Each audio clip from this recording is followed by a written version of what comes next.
It's time for Capital Hot Tubs Black Friday sale.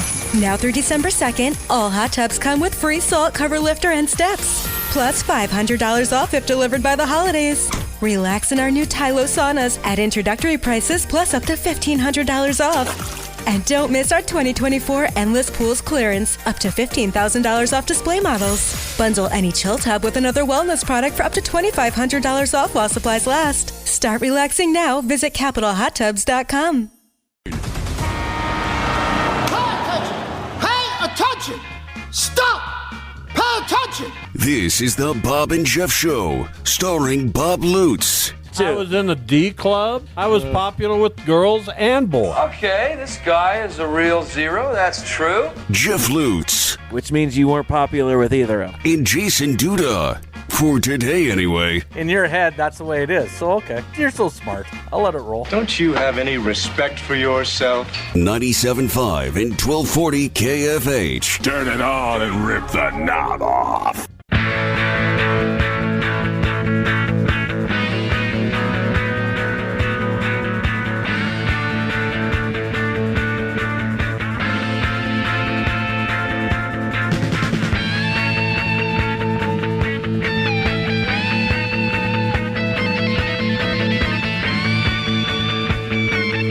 Via our telephone, the way they did radio in the 1700s. We are joined on the IHOP hotline by our friend Dale Faber, who was alive in the 1700s. Fabes, how you doing? Dale Faber, are you with us? You know, mind, heart, and soul, I'm right with you, Bobby. There you go. This show has taken whatever few years I have left in my life. It's certainly gotten a chunk of them today so far. Thank you for being with us. So I'm reading you. You're in development at Friends University. They have a big football game coming up on Saturday. They are having a whale of a season. You're also the head boys basketball coach at Bishop Carroll. You got a lot on your plate right now, my friend. Yeah, and we'll just put some sideboards on there and just keep eating, baby. That's how we do it. So it is. So it's a good ride, and you know, we're Bishop Carroll. We're still practicing on how to practice, but our football team, I think they know what's up. So things are good here at Friends University. Yeah, and you've been at Friends for a while in various capacities. When that school and that football team was really, really down and went through a couple coaches, couldn't really figure it out, did this moment seem possible? Was the vision clear enough that you could see the light at the end of the tunnel, which is what's happening now? Yeah, I think so. I mean, we hit a lull there. The previous 4 or 5 years before Coach Harrison got here, and we felt bringing Coach in he was the man to get it turned, and he's certainly proven that that's the case. Dale Faber with us, director of what's your title at Friends, Coach? I don't want to give you something that you haven't earned. Assistant Athletic Director of Development. There you go. Well, that's a good title. So I don't know what I'm developing, but I am a developer. Well, good. I forget what I'm doing. It's cool. Cool to see. It's cool to see not only Friends still alive in the NAIA football playoffs, and by the way, they take on Grandview out of Iowa coming up Saturday. But Southwestern is still alive too, and those schools speak so clearly to me. Kind of flagship NAIA, KCAC schools. How cool is it that both of these schools are still kicking? You know, I think the important thing is we try to garner national respect in all areas of athletics, and football is definitely the bell cow of everything that goes on. And when you're looking at the KCAC, it's usually not highly thought of in football, basketball areas, and we struggle to get national tournament bids and that sort of thing. So to have two of us in the KCAC and to keep moving through the playoffs and have an opening round victory, and Kansas Wesleyan had the lead in the fourth quarter. So we got our people in place as far as the teams, and now it's up to those teams to keep making hay on moving forward and keep gathering respect nationally. This is a multi-part question, so hang with me. I'm just curious if there was a moment where you realized you missed coaching. What kind of prompted you to come back? I think we've talked about that a little bit on this show, but also what's the dynamic at Friends and you with their men's basketball program? Is it weird at all to still be involved in that school, but not coaching the basketball team anymore? No, I think it's just important that Coach McClintock, who's taken over our basketball program, knows he has a sounding board and he can come in here and vent a little bit, and I can understand where he's coming from. And I'm not in on the day-to-day any of the basketball operations, but it's fun to go to practice every day and watch the Falcons in there, where I don't have to get my whole world bent out of shape because they drop a pass out of bounds or something like that. But I enjoy it. I still enjoy basketball, and it's good to still be close enough to the program where a few people still think I know what I'm talking about. Yeah, you're getting bent out of shape by high school kids. So congratulations, you've made that transition. Back to molding today's youth. That's what's happening, and unfortunately, the mold that I wanted them to fit into, that's not quite the same deal anymore. I don't know. So it's going all right. How is it going at Bishop Carroll, a place you coached before? And you're back now, and Bishop Carroll's an interesting place. They just had their football coach resign, Dusty Trail, and they're going to be making some changes in that area. You're in your first year back as a basketball coach. How's that looking so far? You alluded to, you're still a work in progress. How much progress needs to happen?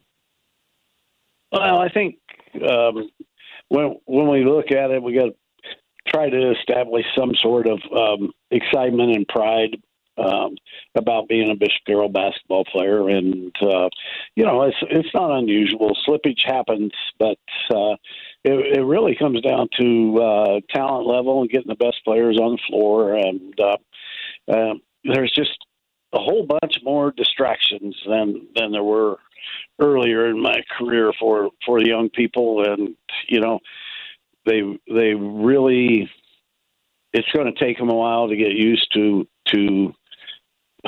me and my style and so forth. But I think we got a good group, and but we definitely are. Right now, we're just adequate in a bunch of areas, and that's not going to be good enough to get through the gauntlet of the City League. That's for sure. So we're going to have to step it up. Yeah, we know you have our friend Chris Davis on your staff. He's a guy a little bit from the old school as well. Is there going to be somebody on your staff that maybe has gone through those distractions, has experienced those a little bit? Not calling you old by any stretch. I wouldn't be able to do it either, Coach. But is there a younger guy on your staff? I guess I'll just ask it that way. I think you just called you old, Coach. Yeah. And he's not mistaken in that area, that's for sure. But let's don't get all excited about how young Chris Davis is. So that's for sure. So, and you know what? We counted the other day. I got a lot more hair than what he does. So it's something to be seen. Us going back at it again, but even with Coach Davis, he's had to grab me. Coach, it's different nowadays, and of course I got a way of putting it, but basically I said, well, it doesn't have to be, but apparently it might. After this morning's practice, I'd say, yeah, well, maybe it does have to be different. But and Coach Greg Gertz runs our freshman program, and he's I don't know, he's probably 45, so he's a youngster. And then We have Coach Lawrence Barless, who's been in the program a long time. So those guys have been tremendous help to me as I try to balance both work here at Friends and getting over to Bishop Carroll and get some things done. But you know what? I tell you what, I think watching our football program here at Friends, I mean, we just get down and kick it. We're averaging 480 yards a game rushing, and it is just fun to watch people have confidence in doing what they do, and we continue to just bludgeon people here. So it's pretty good. It's been fun. And what time is the kickoff? I'd normally have that information, but we've had a little rocky day here on the radio show. Well, we're going at noon in Des Moines, Iowa. Yeah, versus Grandview, who they're number 2 in the nation.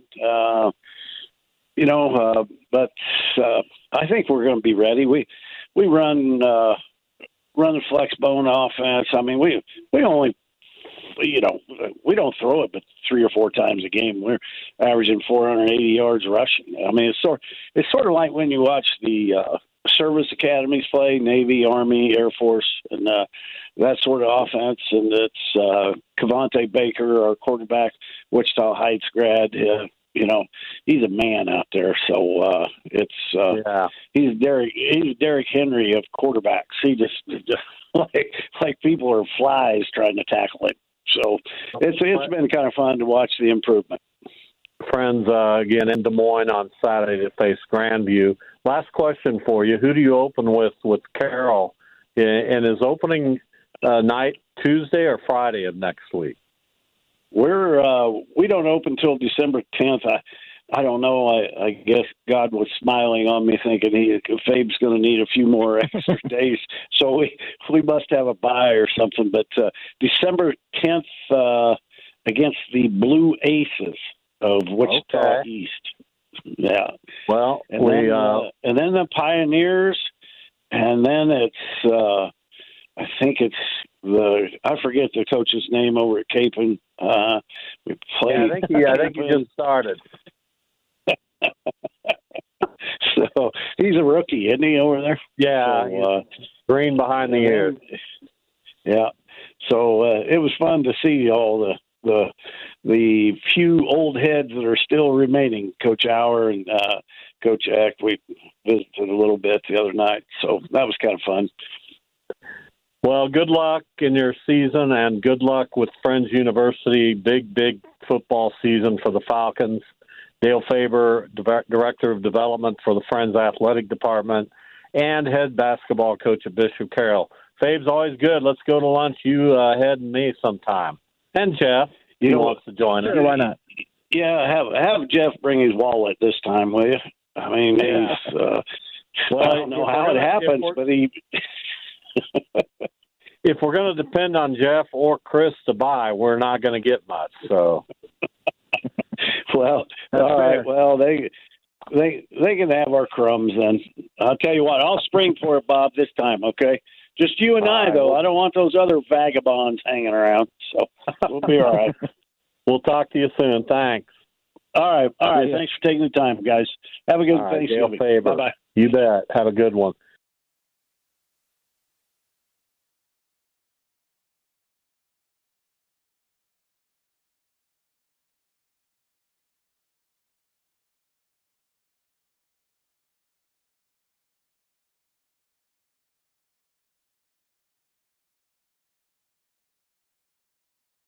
The Bob and Jeff Show.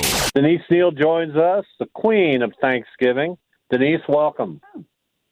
Queen of Thanksgiving, I like it. Yeah, I just thought of that.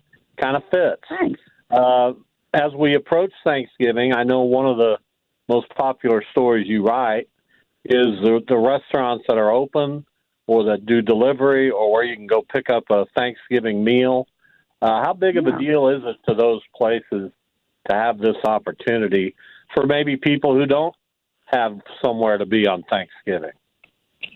Yeah, I mean, the list gets bigger all the time, and it's weird. It's changed over the years as COVID happened and things changed and the same way they presented things changed.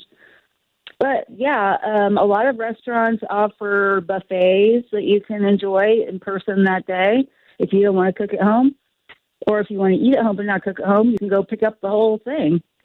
And what's weird is that over the years since COVID, more people seem to be offering the to-go options than the dine-in. I mean, there's plenty of dine-in, but the to-go is a big deal. Yeah, I think everybody wants to take their food back home. That makes a lot of sense. I have a non-Thanksgiving related question. I'm sure we'll get back to Thanksgiving, but what are the trends in Wichita restaurants right now? Not even necessarily food related, but I know there was a time where a whole bunch of fried chicken restaurants were opening. There was a time where it was a barbecue restaurant opening every week. I don't know if it's like that anymore, but are there specific trends or styles that are prevalent right now? I seem to notice a few trends that have popped up over the last couple of years. The main one I've noticed is boba tea. Have you guys had that before? No. I haven't had it. My daughter loves it. It's delicious, but there's a boba tea shop on every corner, and I feel like a new one opens every day. And then another thing that's been real popular the last year, Jeff, is Korean corn dogs, which are kind of they're dipped in. It's the wiener on a stick, but it's dipped in a batter that's made with rice flour, and so the coating is kind of real chewy. It's different from the cornmeal coating, and then they'll roll it in things like hot Cheeto crumbles or puffed rice or interesting things like that. And then they also make donuts out of that flour, that rice flour, and those are great, Moki donuts. And it seems like a lot of those places are opening.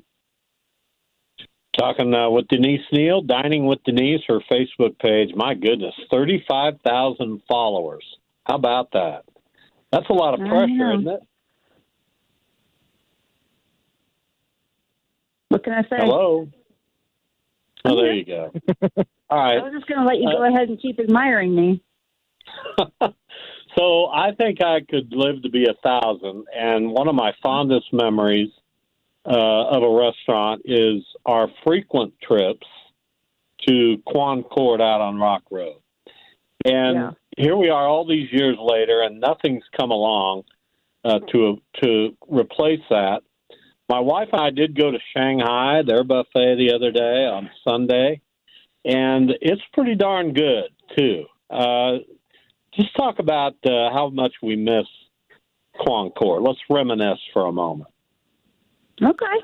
Well, yeah, I mean, of course, I miss Quan Court. Their buffet was excellent. I can still remember the hot and sour soup that I would always get, an egg roll. I mean, it was always fresh and beautiful.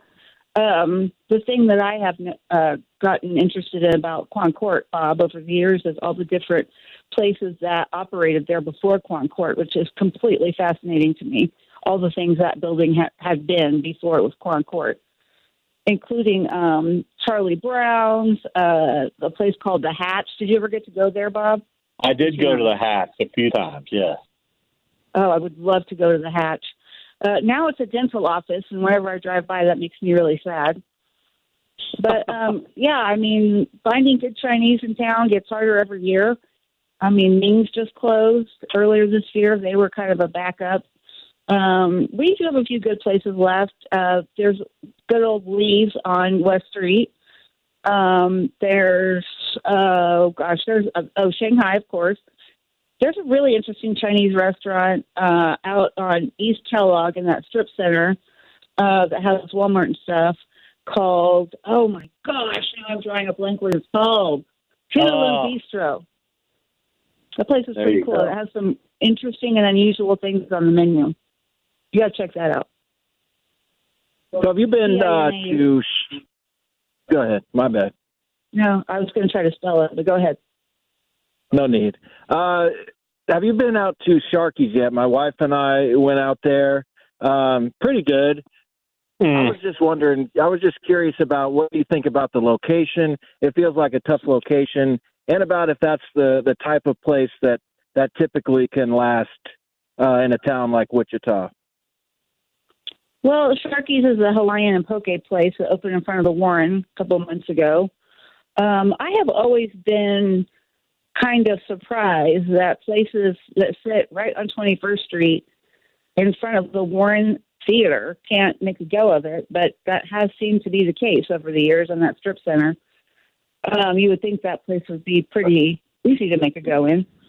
But Sharky's has Hawaiian food, which is kind of interesting, the different kinds of chicken and, spam, wasubi type things. But I think they also have poke, which is one of my favorite things in town. And the guy that owns it also owns Crafted, the poke place at 21st and Webb, which is the best one in my opinion. So, people just got to open their minds and try it. We've had a few Hawaiian places that have kind of been here for quite some time now. His poke place has made it for a while. There's a new poke chain in town, and there's the Noble House. They've been around here for 7 or 8 years. So, yeah, I think it can make it. It has a specific audience, but what'd you try, Jeff? You're not going to be very enthused by this. I went with the chicken tenders and the fried rice. How adventurous! Yeah, boy, nice. Nothing speaks Korean fried like chicken. that. It was Korean fried chicken, and I thought it was good. That's good. Yeah, and we had the teriyaki chicken with the rice, which was also good. I should expand more, but it just felt like something simple that night. It wasn't necessarily that I'm going to go here just to get chicken tenders. I'll expand my horizons the next time we go out there. Well, I got to tell you guys, poke is one of my favorite things. It is so good. You just build your own bowl with rice, and then you can pick a meat, which is like raw tuna or raw salmon, or you can get cooked shrimp. I always get tuna. And you can put like edamame and green onions and ginger and all these sauces and sesame seeds, avocado, crab salad. Oh, my gosh, it's good. My goodness. Talking with Denise Neil, our food expert and restaurant expert. So I've been reading. I love to peruse and read your stuff and others. Not many others, but I like to see what's happening in restaurants. And I have tried to expand my horizons a little bit. Tell us about this new restaurant called Eclipse at Central and Tyler. What do you know about it? Well, that place is owned by the father of the woman who owns that Amore Italian restaurant over at 21st and Amadon where Neighbors used to be. Right. So her father needed a project, and best I know about it, it's a bar and grill, just a kind of a straightforward bar and grill with bar food and stuff. And that place is also one of those places that struggled to keep a tenant. So we'll see how he does over there. But, it's open again. It's been a lot of things over the years. Wasn't that Angelo's for a while? It's been Red Mesa. It's been the Augustino Brewing. It's been an Indian place, so that place is always evolving, but we'll see how he does. Just sounds like an old-fashioned bar and grill. Denise, are you a traditional Thanksgiving eater? You go with all the traditional foods? Or since you are a foodie of sorts, do you go off the beaten path a little bit? Oh, heck no, you got to do the traditionals, Jeff. And we do the same recipes my mom's been doing since we were little, even though I question often if they are the best recipes. They are our recipes, and we stick with them. But there are a few things as I have become foodified that I insist upon that have not always been the case at my Thanksgiving. For example, no heat and serve rolls. The rolls must be yeast rolls that were raised. They must be puffy and buttery. I will accept no less, and I will take care of it. The other problem, Jeff and Bob, I hope you don't have this problem. My father insists on overcooking the turkey. He thinks he's going to get food poisoning if that thing is not cooked within an inch of its life. And I'm sorry, no. It must be pulled out the moment that it reaches the ideal temperature so that it's juicy. Otherwise, Thanksgiving is ruined. So my dad and I fight a lot over when the turkey needs to come out of the oven. Have you won that battle? I win it, man. I fight a lot harder than he does, and I mostly have everybody on my side. Nobody wants to eat fried turkey but him. You've given me another idea that I'd like to share with you as a potential idea for one of your stories. You know, I like best of ranking things. You know, I love that. Who has the best rolls in town? Ooh. Texas Roadhouse. Oh, yeah, I think Jeff could be right. Those things are amazing. Who'd Jeff say?